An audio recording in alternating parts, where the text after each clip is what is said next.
Je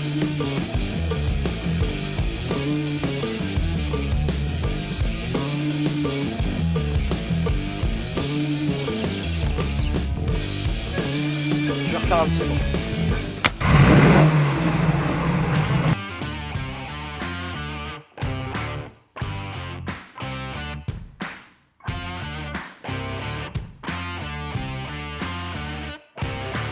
Salut à tous. Aujourd'hui, on vous présente une italienne vraiment très particulière, c'est la Lamborghini Espada.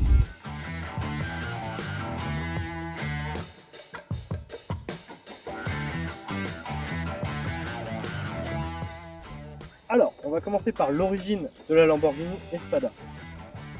Lamborghini est un constructeur tout jeune quand cette auto-là va sortir. On est à la fin des années 60. La marque a commencé par DGT avant de sortir sa très célèbre Miura, supercar, super performante, moteur arrière, bref, du gros sport.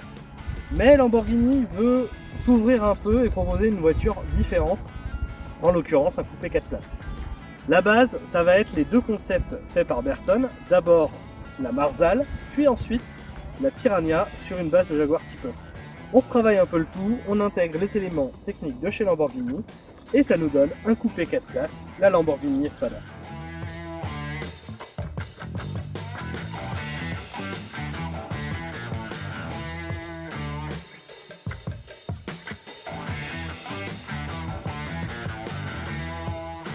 Deuxième point, saviez-vous que la Lamborghini Espada a un gros point commun avec la Lamborghini Miura?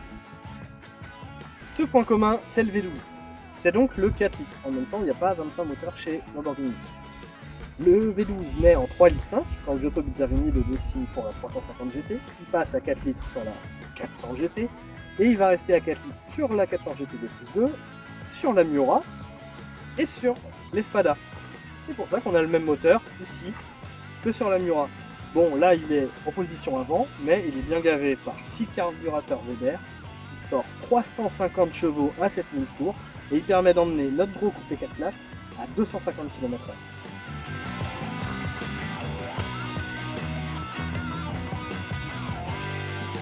On va parler un peu de la Lamborghini Espada et de sa carrière.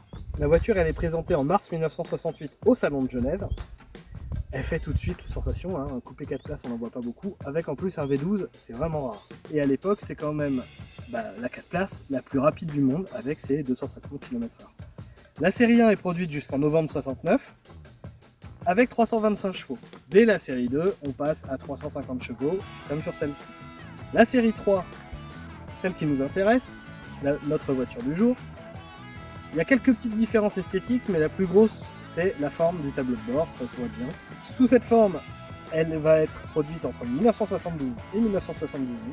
Et quand on arrête la production, on a quand même produit 1217 coupés 4 places. Ça en fait toujours une voiture relativement rare, mais vraiment avec un concept qu'on a presque pu revivre.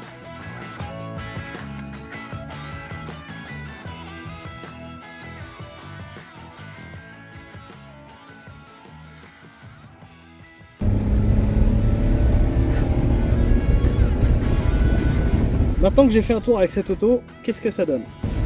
Alors c'est une grosse auto. Elle fait quand même 1m86 de large, bon elle fait que 1m19 de haut, et 4,73 m de long, donc ça fait un sacré gabarit qu'il faut bien avoir en tête. Au départ, quand vous êtes en ville, vous avez quand même un peu tendance à pas trop vous serrer, vous savez pas trop où vous êtes. Ça finit par rentrer, surtout que la direction elle nous emmène vraiment là où on veut, il n'y a pas de jeu, elle se place très bien, c'est top. Le freinage, pareil, c'est top, mais bon, on est quand même dans une Lamborghini, le plus important, c'est le moteur. Qu'est-ce que ça donne un V12 de 4 litres? Eh ben on est sur quelque chose de vraiment propre à Lamborghini, c'est-à-dire qu'on va pas avoir des sonorités comme chez Ferrari, là on va pas partir très haut dans les aigus, etc. Pourtant on va chercher quand même dans les tours, hein.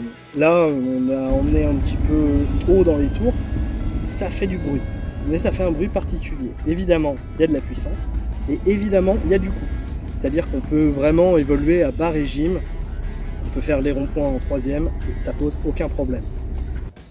Elle peut aller très vite, et surtout elle peut y aller dans un confort génial. Et alors quand je vous parle d'un confort génial, c'est un confort génial à l'avant, on est bien maintenu, on est bien amorti, on bouge pas, la sonorité s'entend, mais pas trop envahissante.